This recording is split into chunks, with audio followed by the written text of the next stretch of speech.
I remember the sound of the evacuation sirens more clearly than I remember my own mother's face. That piercing wail that echoed through the hab blocks for 3 days straight, mixing with the deeper horn blast of the orbital shuttles as they descended through our poisoned sky. The administratum had declared our world expendable, you see. Not lost, not conquered, simply expendable. There is a difference, though it meant nothing to those of us who would never see the inside of those shuttles.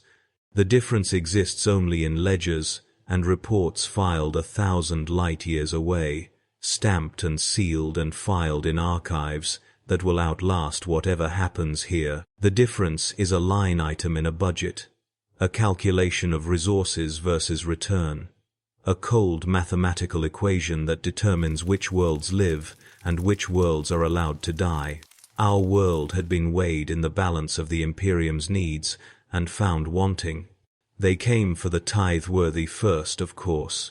The young and strong who could serve in the guard, the skilled workers who could be reassigned to forge worlds, the administratum officials and their families who had proven their worth through decades of loyal service. I watched them file past my window in the lower hab, orderly lines of grey and brown moving toward the embarkation zones like blood cells flowing through veins. They carried what they could. Most carried very little. You learn quickly what matters when you're told you have 6 hours to abandon everything you've ever known. Holy texts, pictures of the dead, a child's toy, nothing else. Everything else burns the same. I saw a man carrying nothing but a faded Aquila pendant that must have been a family heirloom. I saw a woman clutching a box of letters tied with ribbon, correspondence from someone she loved who was probably already dead. I saw children with their arms wrapped around stuffed animals worn smooth by years of holding, their faces blank with incomprehension, too young to understand that their entire world was ending. I had thought I would be among them. I had served the Imperium faithfully for 32 years as a data clerk in the Imperial Census Bureau, my fingers flying across cogitator keys, recording births and deaths and tithes paid and quotas met. 32 years of perfect attendance, of never questioning an order, of processing forms and filing reports, and ensuring that every citizen was properly documented and categorized and accounted for. My supervisor had assured me that essential personnel would be evacuated with priority boarding. Essential. That word meant something to me then. It meant I mattered. It meant my service had been seen and valued. It meant the Imperium recognized my contribution and would preserve my life because that life had worth. It meant I would live. I had believed this completely, with the simple faith of someone who has never been betrayed by the system they serve.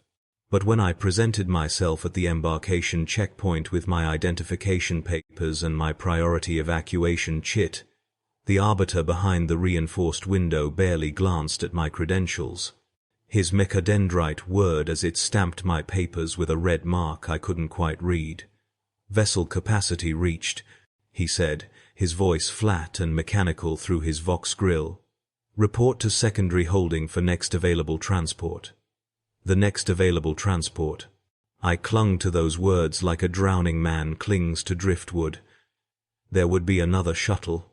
There had to be another shuttle. They wouldn't simply leave us here, not after everything we had given, not after decades of loyal service. I reported to secondary holding, still believing, still trusting, still certain that this was merely a delay and not an abandonment. The secondary holding area was a converted grain warehouse on the edge of the industrial sector, a massive ferrocrete box that could hold 10,000 souls and now held at least twice that. The air inside was thick with the smell of unwashed bodies and fear sweat, and the chemical stink of the portable latrines that overflowed in the corners. Flickering lumen strips cast everything in a sickly yellow glow that made everyone look jaundiced, corpse-like. Children cried, old men prayed, women clutched their possessions and stared at nothing. We waited. We waited as the sirens continued their terrible song. We waited as the shuttles continued to descend and ascend. descend and ascend, ferrying the worthy to the safety of the void. I found a space near the wall, and sat with my small bag of possessions and tried to be patient, tried to maintain the composure expected of an Imperial servant. Around me, that composure was already fraying. A man near the latrines was weeping uncontrollably. A woman was arguing with an arbiter about some bureaucratic error in her documentation. 2 children were fighting over a toy while their mother stared at the ceiling with empty eyes. I learned later, much later, that the evacuation order had come from the sector command after long-range augers detected the arrival of a Wa moving through our system. Greenskins, millions of them in hulking, barely space-worthy vessels that somehow defied every law of physics and common sense. They would hit our world in approximately 270 hours. The Imperium had run the calculations. The cost of defending our world exceeded its value. The manufactorums here were old, their output declining.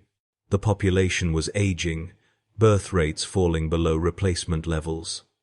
The tithe yields had been decreasing for 3 decades. Our mines were nearly exhausted. Our agricultural sector was failing. We were, in the cold mathematics of the administratum, not worth the ammunition it would take to hold this ground, not worth the ships, not worth the soldiers, not worth anything at all, so they would take what they could and abandon the rest. This is the mercy of the Imperium. This is the love of the Emperor. We were being saved from the burden of continued existence in a galaxy that had no use for us. Better to die here than to consume resources that could be used elsewhere, on worlds that still produced value, on populations that still justified their existence. I understand the logic now. I even accept it, in the cold part of my mind that has learned to think like the administratum thinks. But then, sitting in that warehouse, I did not understand. I still believed I mattered. I still believed my life had worth. On the 2nd day in the warehouse, the food rations ran out. The administratum had calculated provisions for a certain number of evacuees over a certain period of time, and those calculations had not accounted for the overflow, for the desperate masses who had been told to wait. The Arbites came and made an announcement through crackling Vox speakers mounted on the walls. All remaining evacuees would be processed in the order they had registered. Maintain calm. Maintain order. The Emperor protects. But there was nothing in the announcement about when the next shuttle would come. Nothing about how long we would wait. Nothing about what would happen when the Orks arrived and we were still here, still waiting, still believing that our loyalty meant something. The Arbites delivering the message could not meet our eyes. They knew what we were only beginning to suspect. The fighting started that night.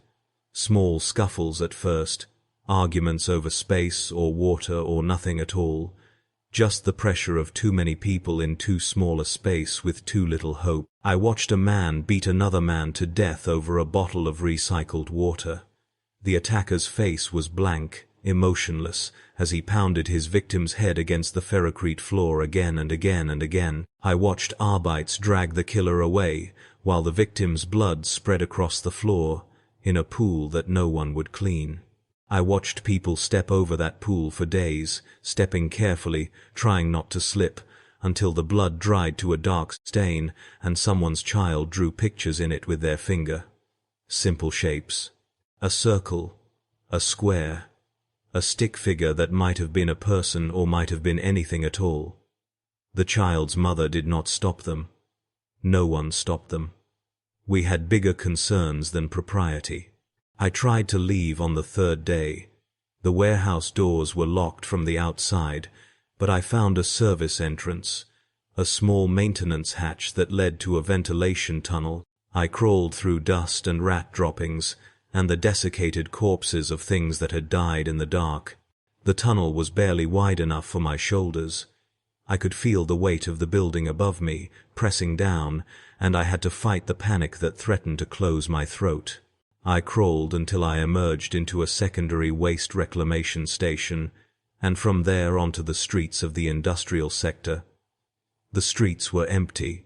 Everyone was either in the embarkation zones or the holding areas, or had fled to some imagined safety in the hive's depths. I walked through silence broken only by the wind and the distant sirens and the occasional boom of a shuttle breaking atmosphere. The wind carried ash and the smell of burning promethium. Somewhere, fires were already starting. Somewhere, people were already dying. The slow collapse had begun. I made my way to the central embarkation zone, thinking perhaps I could appeal directly to someone in authority, someone who would see that a mistake had been made, that I was supposed to be on those shuttles, that I had served faithfully and deserved better than this. The embarkation zone was surrounded by plasteel barriers and razor wire.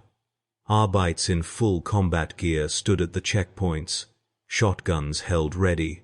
I approached one and tried to explain. He looked at me with eyes hidden behind his helmet's red visor and said nothing. Then he raised his shotgun and pointed it at my chest. "Move along," he said. Just that.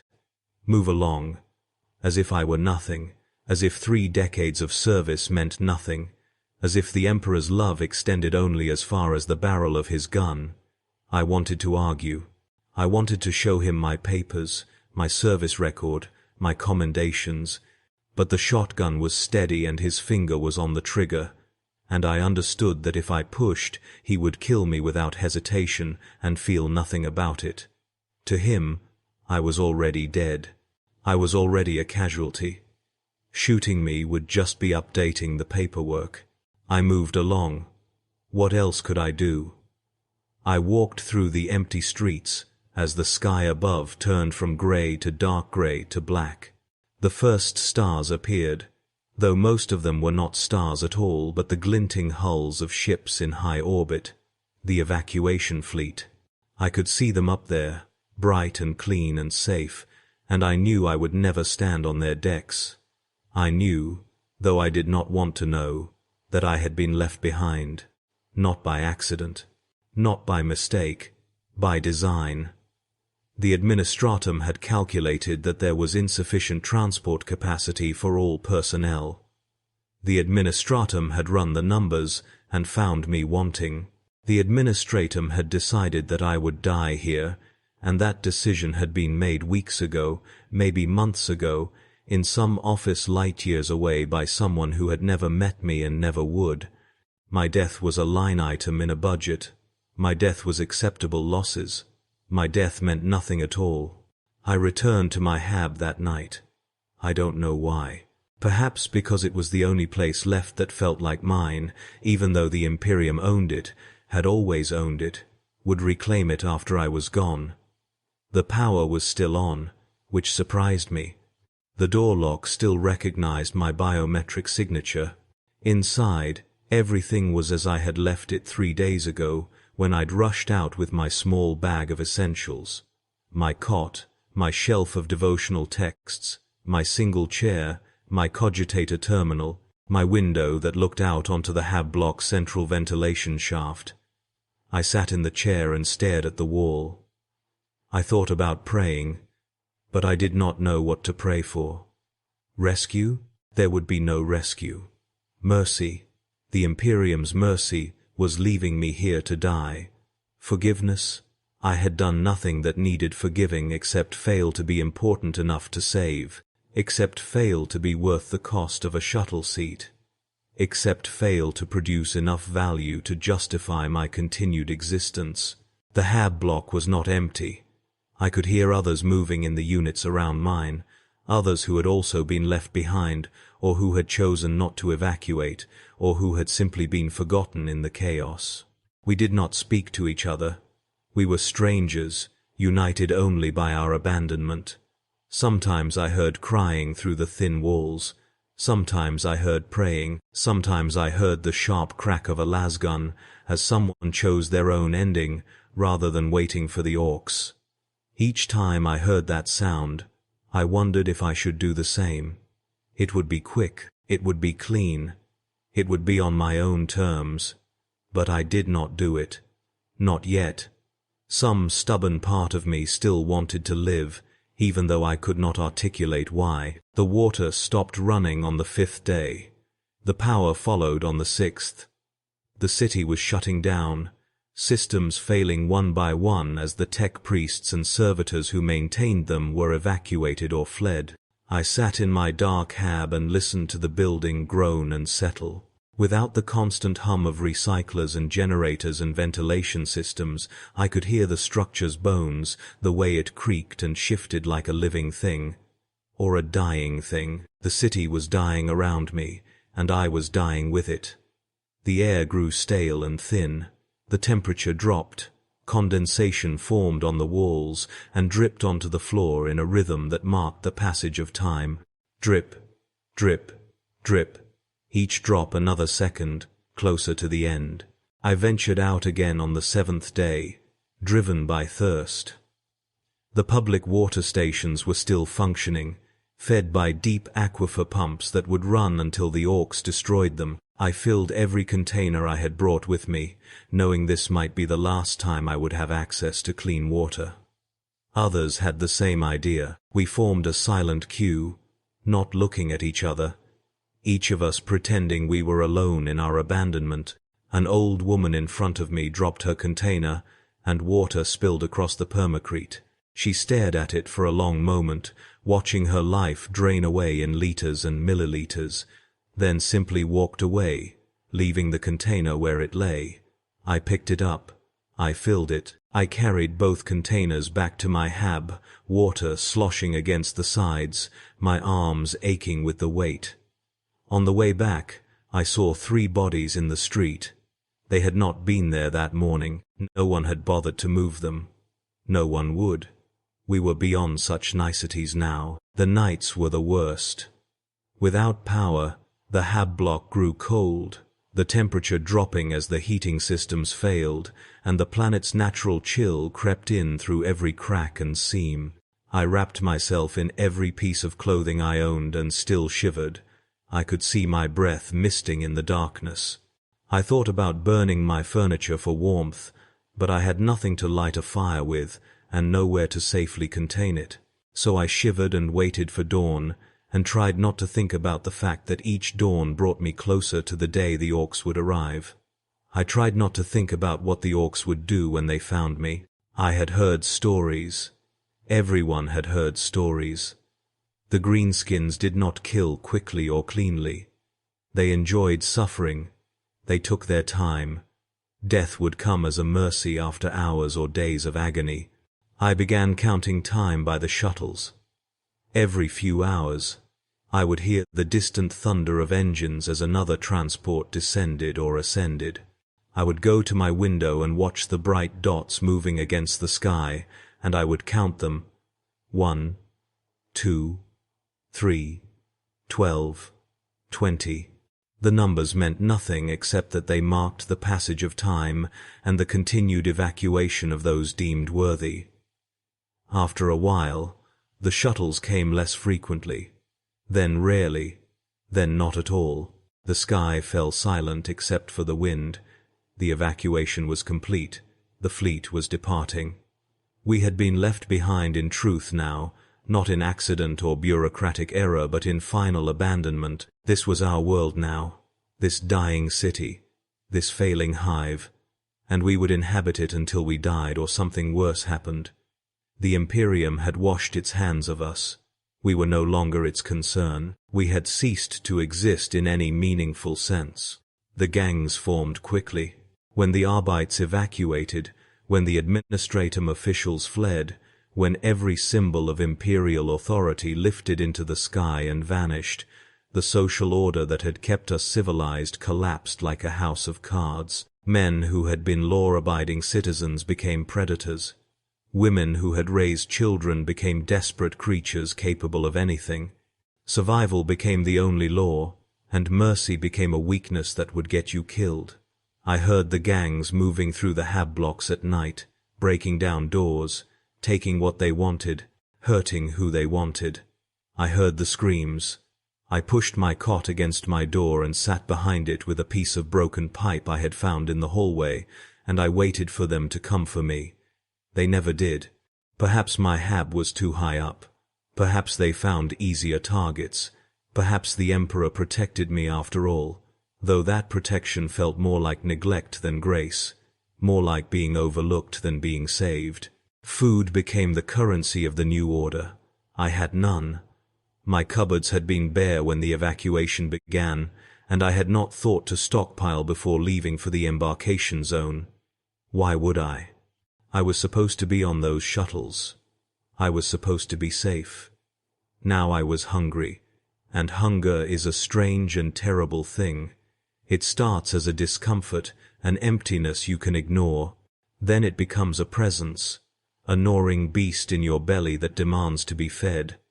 Then it becomes everything, the only thing you can think about, the lens through which you see the world. Food becomes the organizing principle of existence. Every thought bends toward it. Every action is calculated by its potential to produce it. I found myself staring at the rats that scurried through the hab block's corridors and wondering if I could catch one, if I could stomach eating it raw because I had no way to cook it. I found myself calculating the caloric content of shoe leather. I found myself thinking thoughts I would have found repulsive a week earlier. I descended deeper into the hive, following rumors of food stores in the commercial district, places that might have been overlooked in the chaos of evacuation. The hive's lower levels were dark without power, the lumen strips dead, and I navigated by touch and memory and the faint light that filtered down from above. The air grew thick with the smell of rot and waste and something else, something sweet and cloying that I recognized after a moment as the smell of corpses. People had died down here. Whether from violence or despair or simple starvation, I did not know. I stepped over their bodies in the darkness, trying not to think about the fact that I might soon join them, trying not to think about how easy it would be to just lie down in the dark and stop. Just stop. But I kept moving. My body kept moving even when my mind wanted to quit. I found a supply depot that had been partially looted. The locks had been blown off with crude explosives, and the interior was a chaos of scattered containers and broken shelving. But in the back, behind a collapsed storage rack, I found sealed packages of guard-issue rations. They were old, the packaging discolored and brittle, but the seals were intact. I took as many as I could carry, stuffing them into my bag and under my arms, moving quickly before someone else discovered this treasure. On my way out, I saw a man watching me from the shadows. He was thin, skeletal, his eyes burning in a face that was more skull than flesh. He did not try to stop me. He did not speak. He simply watched as I hurried past, and I wondered if he was too weak to fight, or if he had simply given up. I wondered which fate was worse. The rations tasted like ash and chemicals, but they were food, and food was life. I rationed them carefully, one package every 2 days, eating slowly to make each meal last, to trick my stomach into thinking it was full. The water I had collected kept me alive, though I had to boil it now over fires I made from broken furniture in the hab block's courtyard. Others gathered at these fires, drawn by the warmth and the light, and we shared an unspoken companionship born of shared suffering. We did not exchange names. We did not speak of our pasts or our hopes for the future. We had no future. We simply existed, moment to moment, waiting for the end. Sometimes someone would share food or water.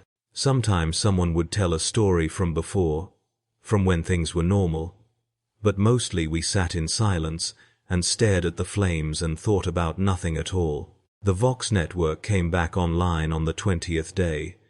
I had thought all communication systems would be down with the evacuation complete, but someone somewhere had rigged a broadcast station to continue transmitting. The message was the same one that had been playing when the evacuation began, a recorded announcement from the administratum: remain calm, maintain order, the Emperor protects.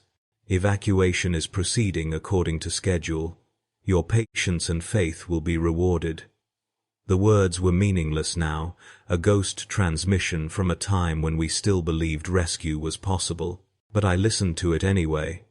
I sat in my dark hab with my decrepit Vox set crackling and hissing, and I listened to those empty promises because they were the only human voices I heard anymore, because they were proof that humans had once existed here, had once built things and organized things, and believed in things, even if those things were lies. Then, on the 21st day, the message changed. The recording cut off mid-sentence and was replaced by something else, static at first, thick and heavy, and then a voice. Not a recorded voice, a live voice. Someone was broadcasting from somewhere in the hive. "This is Matthias Kale," the voice said, rough and urgent. "If anyone can hear this, you need to move to the upper hive immediately. The Orks are here. They hit the outer settlements 3 hours ago. They're moving fast. They're killing everything. Get to high ground. Barricade yourselves in. Fight if you can. Die well if you can't. The Emperor protects, brothers and sisters. The Emperor protects." Then static again, and silence, and I was alone with the knowledge that the thing we had been waiting for had finally arrived. The countdown was over. The grace period had ended. Now came the dying. I could hear them before I could see them. The sound of their arrival rolled across the city like thunder, a deep, rhythmic pounding that shook the buildings and rattled the windows and made my bones ache. Drums, they were beating war drums, thousands of drums, a cacophony that proclaimed their presence and their power and their absolute joy in destruction. Then came the gunfire, the distinctive chatter of their crude weapons, and the explosions, and the screams. The screams were the worst, high and thin and cut short, over and over and over, the sound of people dying in terror and agony, while I sat in my hab and listened and did nothing because there was nothing I could do. I was not a soldier. I had no weapons. I had no training. I was a data clerk. I processed forms. That was my contribution to the Imperium. And now that contribution meant nothing because there were no more forms to process and no one left to care. I went to my window and looked down into the ventilation shaft and saw smoke rising from the lower levels. Thick black smoke that blotted out what little light remained. Fires. The Orks were burning the hive as they came, not out of strategy but out of pure destructive glee. I watched the smoke rise and thought about all the people still down there, still hiding in their habs or cowering in the darkness, waiting for the monsters to find them. I thought about running, about climbing higher into the hive, about finding some place to hide that the Orks might overlook. But where would I go? How high could I climb? And what would it matter in the end? The Orks would search every level. They would find every hiding place. They would kill everyone they found. It was only a matter of time, so I stayed. I barricaded my door with everything I had. I wedged my cot against it and piled my chair and my few possessions on top, and braced it all with the broken pipe I had kept for protection. Then I sat in the corner farthest from the door and waited. I could still hear them. Closer now. Their guttural voices shouting in a language that sounded like violence itself. I could hear the sounds of destruction, of doors being smashed in, of furniture being broken, of bodies being torn apart. They were coming up through the hab block, floor by floor, room by room, killing everyone they found. I could track their progress by the screams, each scream a marker of their advance, each silence a confirmation of death. The hours blended together. I lost track of time. I may have slept, though I do not remember sleeping. I may have prayed, though I do not remember what I prayed for. I sat in my corner with my hands over my ears and tried to make myself small, tried to make myself invisible, tried to make myself not exist. But existence is not something you can simply will away. You are alive until you are not, and I was still alive, still breathing, still hearing the sounds of the slaughter all around me, still waiting for my turn, still knowing it would come. They reached my floor sometime in the night. I heard them moving through the corridor outside, heard them smashing doors and roaring with laughter at whatever they found inside. I heard a woman screaming in the unit next to mine, screaming and screaming until suddenly she was not screaming anymore. I pressed myself into the corner and bit my hand to keep from making any sound. They were right outside my door. I could hear their breathing, deep and rough like animals. I could hear their claws scraping against the metal. I could smell them through the cracks, a stench of blood and sweat and something fungal and wrong, like rotting vegetation, like decay, like death itself had a smell, and this was it. One of them tried the door. The handle rattled. The door shook in its frame. My barricade held, and after a moment, the greenskin moved on. Just like that. It moved on to easier prey, to doors that would open, to victims who would not require the effort of breaking through. I had been spared by random chance, by the luck of having a door that was too much trouble to force. This was the Emperor's protection. This was his love. I was alive because a monster had decided I was not worth the effort to kill, because my death would require more work than it was worth. I had survived by being insignificant, by being beneath notice, by being nothing at all. I stayed in my corner for 2 days, not moving, barely breathing, listening to the sounds of the Orks as they rampaged through the hab block and then moved on to other sections of the hive. I did not eat. I did not drink. I did not dare make any sound that might draw their attention back to me. I simply existed in a state of pure animal fear, every nerve alive and screaming, waiting for death that somehow never came. I pissed myself at some point. I did not care. Nothing mattered except silence, except stillness, except surviving the next minute and then the next, and then the next. When I finally emerged, when the sounds of the Orks had faded into the distance and I could no longer stand the hunger and thirst, I found a hab block transformed into a charnel house. Blood, on every surface, smeared across the walls and pooled on the floors and dripping from the ceiling. Bodies, or what remained of bodies, torn apart with a casual savagery that spoke to the Orks' enjoyment of violence. The woman from the unit next to mine was unrecognizable. A broken thing sprawled across her threshold. I stepped over her and tried not to look, but I could not help looking, and the image burned itself into my mind where it would live forever. Her eyes were still open. Her mouth was still open.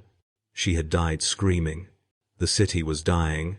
I could feel it in the way the buildings groaned and shifted, in the way the fires spread unchecked through the lower levels, in the way the smoke hung thick in the air and turned every breath into a struggle. The Orks were not occupying the hive. They were destroying it, systematically and joyfully, tearing apart everything humans had built over centuries. This was their nature. This was what they did. They were a force of entropy given flesh, a cosmic joke, a nightmare that should not exist but did, and laughed while doing so, and there was no one to stop them, no Imperial forces to drive them back, no hope of rescue or salvation. Just us, the abandoned, the expendable, the worthless.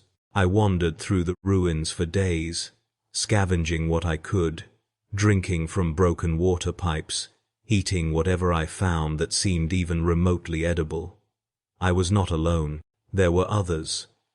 Survivors who had hidden or fled, or simply been lucky.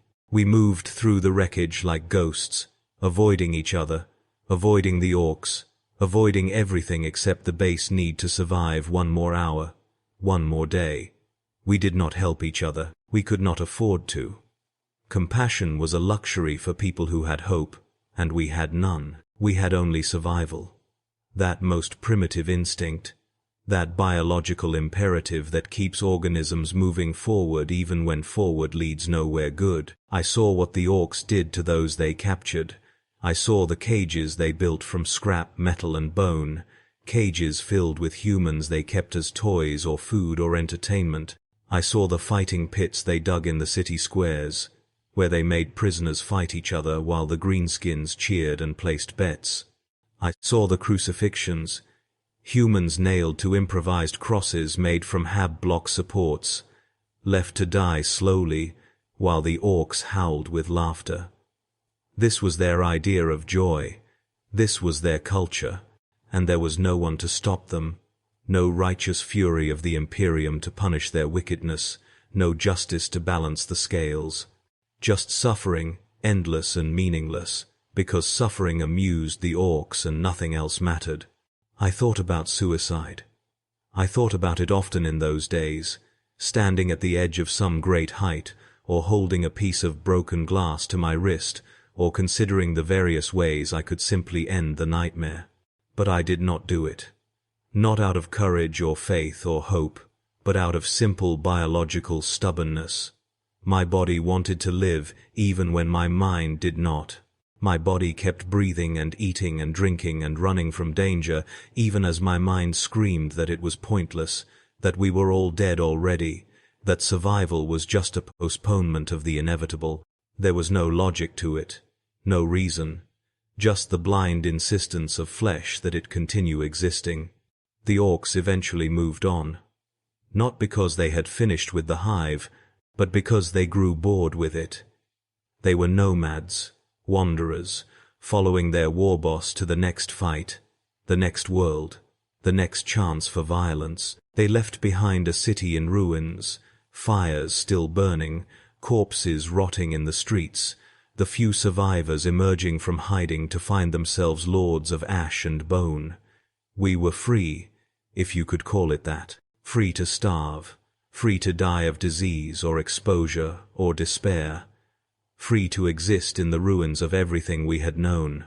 The orcs had taken everything except our lives, and they had left those only because they forgot to finish the job. I made my way to what had been the city center, where the great Imperial cathedral had stood. The orcs had pulled it down, of course, toppled the spires and smashed the statues and defiled the altars, but the crypt beneath had survived, and in that crypt I found others, 20 of us, maybe 30, survivors who had gathered in the one place that still felt holy, that still felt like it might hold some protection. We made a camp in the darkness, lighting fires from broken pews, rationing the water that seeped through cracks in the stone. We told ourselves we were waiting for rescue, for the Imperium to return, for someone to remember that we existed. We prayed together, reciting litanies we had learned as children, finding comfort in the familiar words, even though those words had proven hollow. But no one came. Days became weeks, became months, and no one came. The orcs were gone, but the damage they had done was permanent. The hive was uninhabitable, its systems destroyed, its population decimated, and we were simply not important enough to save. The Imperium had already written us off, had already moved on to other worlds, other battles, other calculations of worth and expendability. We were a footnote in a report filed somewhere, a number in a ledger, casualties acceptable and expected. Our deaths had been budgeted for. Our suffering had been anticipated. We were proceeding exactly according to plan. Food ran out. Water became scarce. People died, and we buried them in the crypt's deeper chambers, adding to the countless dead already interred there. The group grew smaller. 20 became 15, became 10, became 5. I was one of the 5. I do not know why I survived when others did not. I was not stronger or smarter or more faithful. I simply kept breathing, kept moving, kept existing in defiance of every reason to stop. Perhaps that was my curse.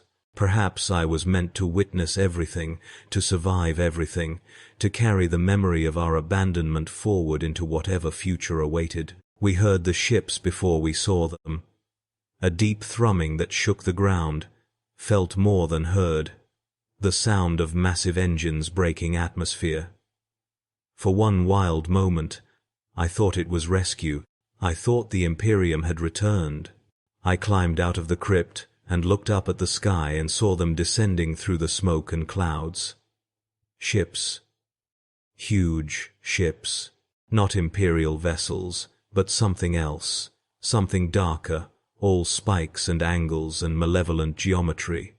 I knew what they were before my mind could name them. I knew, in my bones, in my soul, in the deep primal part of me that recognizes predators. Chaos. The word came to me unbidden, pulled from half-remembered sermons and propaganda vids. The archenemy, the great betrayer, the forces that had turned from the Emperor's light and embraced damnation. They had come to claim what the Orks had left behind, to plant their flags in the ruins and corrupt whatever remained. I watched them land and wondered if this was worse than the Orks or simply different. I wondered if I would die screaming, or if they would offer something else, some terrible bargain, some transformation that would end my humanity but preserve my existence. I wondered if it mattered. I did not run. Where would I run to? I had been running for months, and it had gained me nothing. I simply stood there in the ruins of the cathedral and watched the chaos forces emerge from their transports. They were men, or had been men once, twisted now into something else, their armor covered in blasphemous symbols, their weapons crackling with unholy energies. They moved through the city with purpose, not the random destruction of the Orks, but a deliberate claiming, marking territory, establishing bases, preparing for whatever dark work they had come to do. This was not invasion. This was occupation. They had come to stay. One of them found me. I did not hide. I did not fight. I simply stood there and waited as the Chaos Marine approached. His armor the color of dried blood, his helmet fashioned to resemble a skull. He looked at me for a long moment, and I looked back, and I felt nothing. No fear, no hope, no despair. I was empty, hollowed out, a shell that still breathed, but held nothing inside worth preserving. I had been emptied by months of suffering and abandonment until I was nothing but a biological machine still going through the motions of existence. "You survived," he said, his voice distorted by his helmet's vox. It was not a question but a statement, tinged with something that might have been surprise or respect or mockery. I could not tell. I did not care. "Yes," I said. "Do you wish to continue surviving?" I thought about the question. I thought about the months I had spent hiding and scavenging and watching people die. I thought about my life before the evacuation, my 3 decades of service to an Imperium that had abandoned me without hesitation. I thought about the Emperor's love that had manifested as neglect, and the Emperor's protection that had meant being left behind to die. I thought about all of this, and I realized I did not know how to answer. Survival had become a habit, not a choice. I survived because I did not know how to stop. "I don't know," I said finally. The Chaos Marine laughed, a sound like grinding metal. "Honest," he said. "I can work with honest." He reached out with one massive gauntleted hand and gripped my shoulder, and I felt something flow into me. Something that was both fire and ice, pleasure and pain, corruption and promise. "You will serve," he said. "You will find purpose. You will find meaning. The false emperor abandoned you, but the true gods welcome all who come to them, all who embrace what they truly are." I should have resisted. I should have spat in his face and died a martyr to the emperor I had served all my life. But I did not. I was too tired, too broken, too empty. And some part of me, some small dark part, that had been growing since the moment I realized I had been left behind, whispered that he was right. The Emperor had abandoned me. The Imperium had deemed me worthless. Why should I remain loyal to powers that had shown me no loyalty in return? What did I owe to a system that had used me for 32 years and then discarded me like trash? So I nodded. I accepted. I let the corruption flow into me and change me and make me into something else. It hurt. It hurt more than anything I had ever felt. Like my body was being torn apart and reassembled from the inside out. I screamed, and my screams echoed through the ruined cathedral, and I knew that I was damned, that I had traded one master for another, that I had given up my humanity for the promise of purpose and meaning and continued existence. But the pain brought clarity. The corruption brought truth, and in that truth I understood that I had always been damned. The Imperium had damned me the moment it calculated that I was not worth saving. The Emperor had damned me the moment he allowed the shuttles to leave without me. My damnation now was merely the physical manifestation of what had already happened to my soul. But I was alive. After everything, I was still alive. The Imperium had left me to die, but I had refused to die. The Orks had tried to kill me, but I had hidden and survived. And now the forces of chaos had found me and offered me a choice, and I had chosen to live, even if the life I chose was damnation, because life, any life, was better than the death the Imperium had sentenced me to. Because existence, even corrupted existence, was an act of defiance against the system that had tried to erase me, because I would not give them the satisfaction of dying quietly and being forgotten. This is what it is like to be left behind on a doomed planet. This is the Emperor's mercy. This is the Imperium's love. You are expendable until you are not. You are faithful until faith means nothing. You are human until humanity becomes a burden too heavy to bear. And then you become something else, and you tell yourself that it was choice, that you made a decision, that you had agency in your own fall. But we both know the truth. I was abandoned. I was left behind. And in the end, I embraced damnation not out of malice or rebellion, but out of simple, desperate exhaustion. The Imperium made me what I am. The Emperor's failure made me what I am.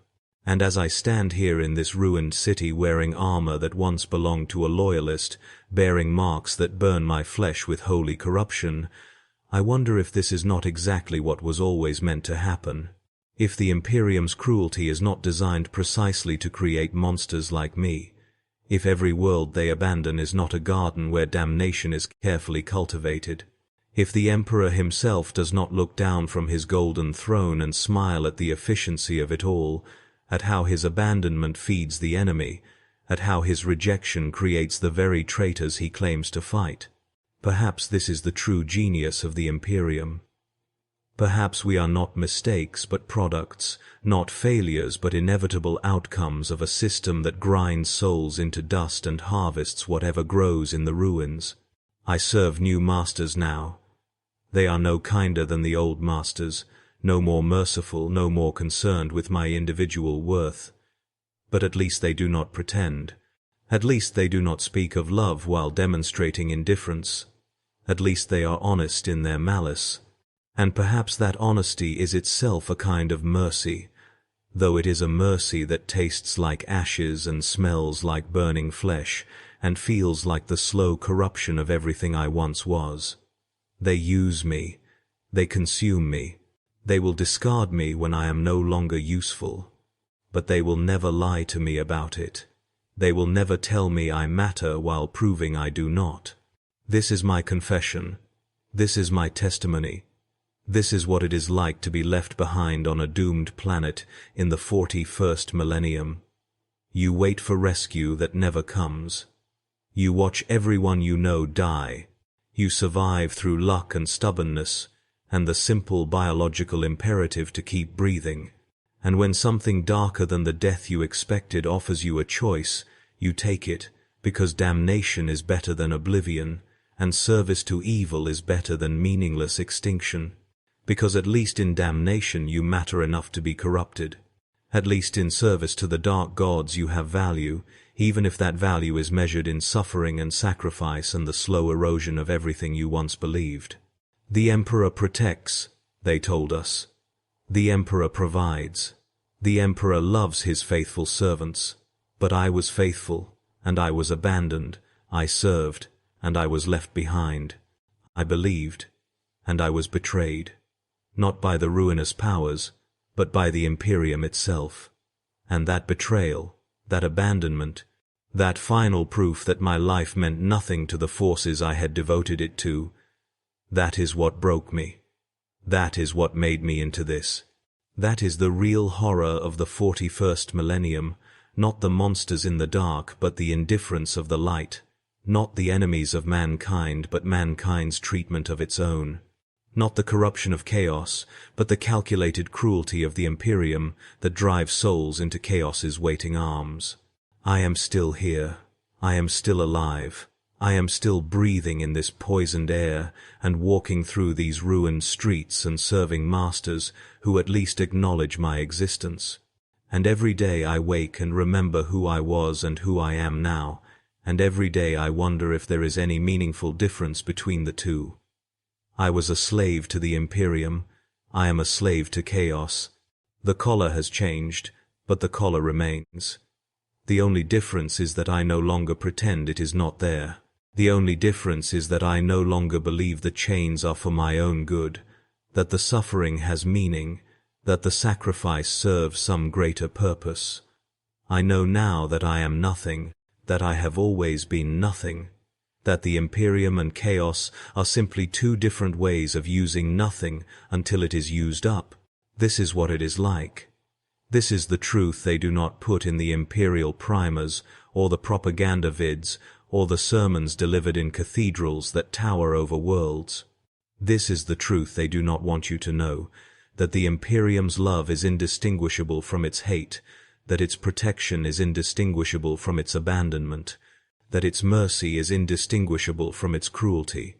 And when you realize this truth, when it is burned into your soul by being left behind on a dying world, you become something else, something darker, something damned, something that understands that the difference between servant of the Emperor and servant of the dark gods is merely a matter of which lies you still believe.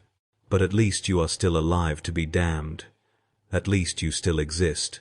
And in this galaxy, in this grim darkness where there is only war, existence itself is a victory, no matter how corrupted, no matter how fallen, no matter how far from the light you have descended. I exist. I survived. I endure. And if that endurance requires damnation, then so be it. The Emperor had his chance to save me. He chose not to. So I saved myself, at the cost of everything I was and everything I believed, and I do not regret it. How can I regret choosing existence over oblivion? How can I regret refusing to die for masters who had already decided I was not worth saving? This is my confession. This is my testimony. This is what it is like to be left behind. Remember it, whoever finds these words. Remember that every time the Imperium abandons a world, every time they deem a population expendable, every time they run their cold calculations and find people wanting, they create monsters. They create me. They create thousands like me, survivors who learned that loyalty means nothing, that faith is rewarded with betrayal, that the only truth in this universe is that you are alone and you must save yourself by any means necessary. Every abandoned world is a recruitment center for chaos. Every evacuation that leaves souls behind is a gift to the dark gods. The Imperium sows the seeds of its own destruction every time it proves that its citizens are nothing but numbers in a ledger. The Emperor protects. But he did not protect me, and so I learned to protect myself. And in learning that lesson, I became something he would destroy if he could. But he cannot. He is far away on Terra, a corpse on a throne. Sustained by the sacrifice of psychers he would have called abominations, ruling an Imperium that perpetuates itself through the same cruelty that created him. And I am here, alive and damned and still breathing, still existing, still surviving in defiance of everything that tried to kill me. This is my victory. This is my damnation. This is what it is like to be left behind. And if you ever find yourself in my position, if you ever feel the Imperium's love manifest as abandonment, if you ever realize that you mean nothing to the powers you have served, remember my words. Remember that survival is its own justification.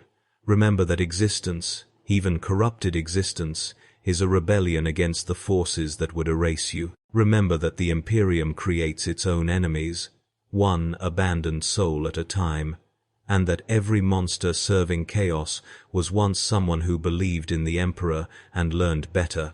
This is the truth. This is the lesson. This is what it means to be left behind.